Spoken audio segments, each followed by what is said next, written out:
The Woodcutter and the Christmas Tree. A short story by PJ Leonard. The woodcutter walked through the trees, axe perched on his shoulder. He always liked to walk around his trees at night. But tonight was a little different. A light sprinkle of snow had fallen in the daytime, and it sparkled on the ground like glitter under the light of the full moon. Perfect timing. Nothing helped his customers more in picking their Christmas tree than seeing a little bit of snow on the branches. As he walked, he picked up some loose litter on the ground and tossed it into a plastic bag. Everything needed to look perfect for the first day of the tree-picking season. The better it all looked, the more trees he could sell. He grinned as he looked around at the perfect rows and columns of fir and pine trees standing around him like soldiers. And that was when he saw it.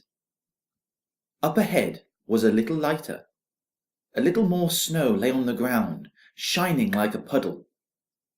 An opening? He couldn't remember seeing an opening in his patch of trees before. Had someone broken in and stolen some of his trees? He had a strange vision of a thief in a mask sneaking through town carrying a tree on his shoulder. No, that couldn't have happened, could it?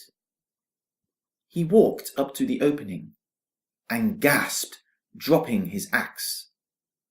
There, standing in the middle of the opening, was a single tree. The most perfect Christmas tree the woodcutter had ever seen. Some trees had perfect height but were too thin. Some had too many branches or too few. But this one was perfect. The woodcutter circled around it, admiring the tree as if it were a piece of art. Not a needle of fir was out of place. The woodcutter ran his hands through his hair and laughed. He must have cut down hundreds of trees over the years, but this one, it was too good to cut down. He took a deep breath. Where this tree came from didn't matter. What mattered now was where it would go. This tree would have to go to someone very special, someone who deserved it. He'd make sure of that. When the woodcutter arrived at the tree patch early next morning, a queue of people were already waiting at the gate, pulling their coats so tight around them that he could barely see their faces. He took a deep breath, the steam pluming in front of his face. He always felt nervous on the first day of the season. "Good morning," he said brightly as he passed the queue. "Just give me a few minutes while I set up shop." Some of the people nodded silently, while others didn't move. The woodcutter unlocked the gate and walked through, locking it behind him. He ran into the patch of trees, retracing his steps from last night. Sure enough, the perfect tree was still there. So it hadn't been a dream. In the light of day, it looked even more amazing. This tree is going to have so many requests. I should be able to find the perfect home for it. A part of him wished that nobody would find this tree, that it would stay his little secret. I don't want to cut this down. The woodcutter returned to his reception area, a small wooden shed where he kept his money till, paperwork, and equipment. Everything was in order. Taking another deep breath, he walked back to the gate, unlocked it, and opened up. The people flowed in and scattered among the trees as though he just opened a box of trapped butterflies. He walked around, offering help to the customers and advice on choosing the perfect Christmas tree. "Can you see the branches on this one aren't very strong? Yes, you'll need to stick with lighter ornaments for your tree if you choose this one. The fur on this one is a little bit deeper green, can you see? It will go well if your living room has a lot of dark colours. More than once, he nearly guided a customer to come and look at the perfect tree, but for some reason, he held back, not saying anything until they settled for a different tree or left without buying anything. Why am I doing that? It would be a guaranteed sale. Now and then, he would slip through the trees to look at the opening. Yes, it was still there, and not a single person was looking at it. Why does that make me happy? At the end of the day, after the last customer had left hoisting a big tree onto the back of his car, the woodcutter locked the gate. He let out a long sigh. The perfect tree hadn't sold. In fact, as far as he was aware, it hadn't even been looked at. His mind raced as he counted up today's money from the till. Was the opening really that hard to find? He worked here after all. Maybe he could see all the hidden areas easier because of that. He shrugged. It didn't matter really. Today was just one day of sales. There were plenty more days before Christmas.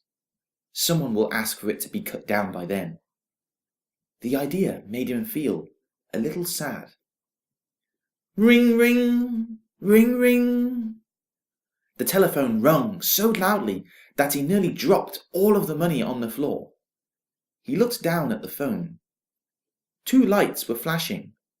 2 people had called him at the exact same time. He frowned. How strange. Which one should I answer first? Call 1 or call 2? He picked up the receiver and hovered his fingers over the buttons, then finally pressed button 2. Button 2 glowed red while button 1 flashed silently. Good evening, Taylor's Tree Town. How can I help you? Said the woodcutter. Ah, good evening, sir, said a man's voice. I'm calling to check if that fine tree in the clearing is still there. You know the one I'm talking about, right? That fine fir that is perfect in every way. The woodcutter's heart dropped. So, someone had seen it. Yes, sir, I believe it's still there. Oh, splendid, the man said, laughing. That tree would look most excellent in the lobby of my home. I have an important house party tomorrow night, you see, and that tree would stun the guests, especially when it's all decorated up. The woodcutter jotted down some notes as he spoke. He seemed like a nice person, and by the sounds of it, rich. He could give a very good home to the perfect tree. But button 1 still flashed, waiting patiently. Could it be?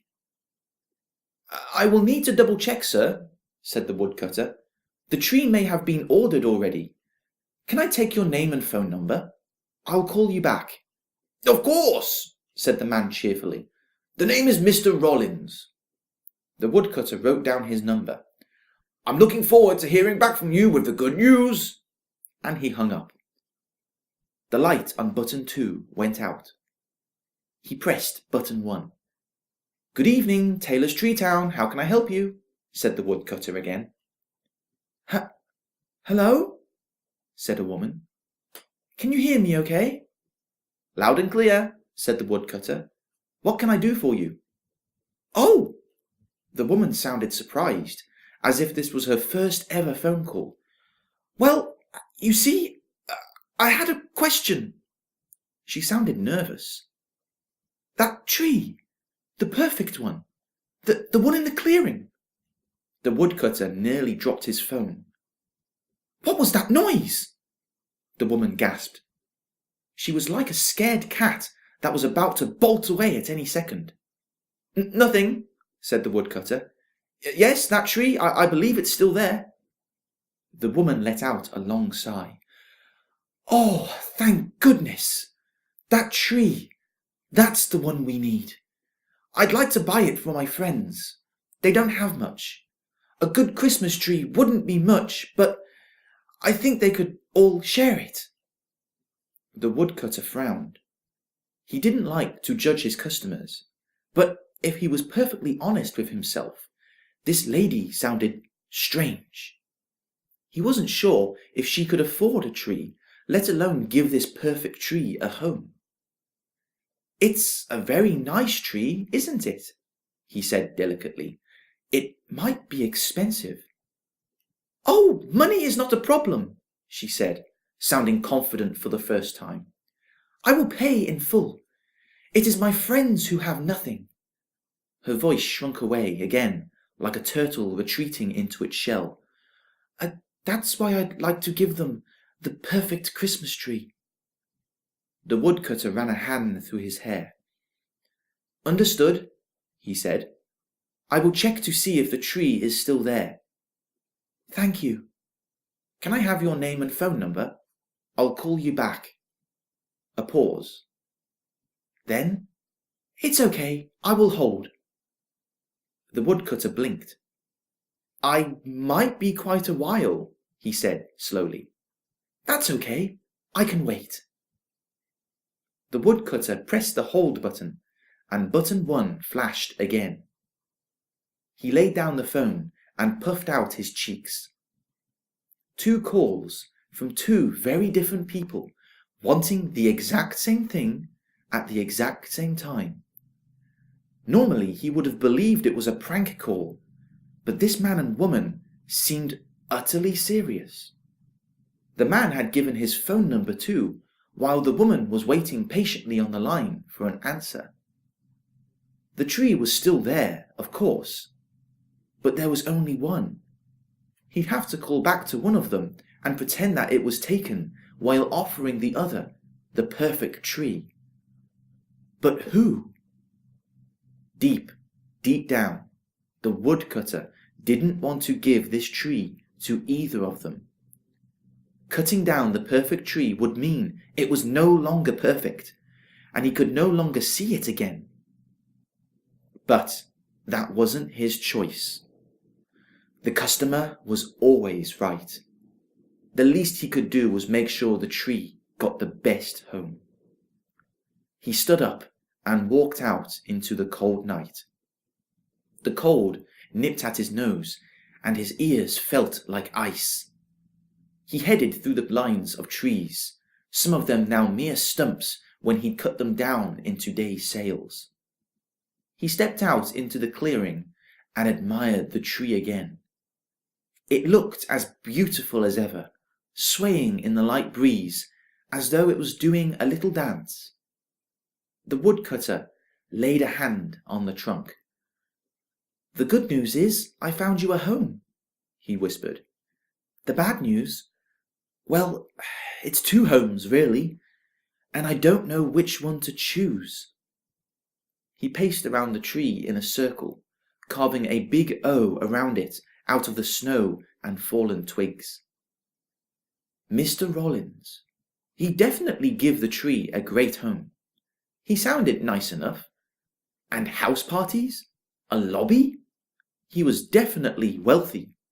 He could give this tree the finest decorations and lots of guests who would stop and admire just how beautiful it looked. Yes, he would look after it very well. He'd give it the home it deserved. And then there was the woman. She was an oddball. The way she spoke made him feel like she was hiding something, as if she wasn't quite telling the truth. He really doubted that the tree would be getting as good a home with her as with Mr. Rollins. And yet, she sounded like she needed the tree. Not for herself, but for her friends. Friends who sounded like they had nothing. Nothing for Christmas. Giving the tree to the woman probably wouldn't be giving the tree the perfect home, but it would be giving a lot of people some joy where they had none before. How much joy would Mr. Rollins get from the tree? How much would it mean to him? Not much, probably. It sounded like his life was already great. He wanted the tree, but he didn't need it. The woman's friends, however, did need it. The woodcutter could think of few things more important than joy at Christmas. It was the main reason he started this business, to share the joy. He patted a hand on the trunk of the tree and walked away. Stepping back into the little reception shed, he warmed his fingers next to the plug-in radiator. The light on the phone still flashed. He picked up the phone and dialed the number of the man. "Hello, can I speak to Mr. Rollins, please?" he said. "Certainly," said a smooth voice that sounded a lot like a butler. "May I ask who is calling?"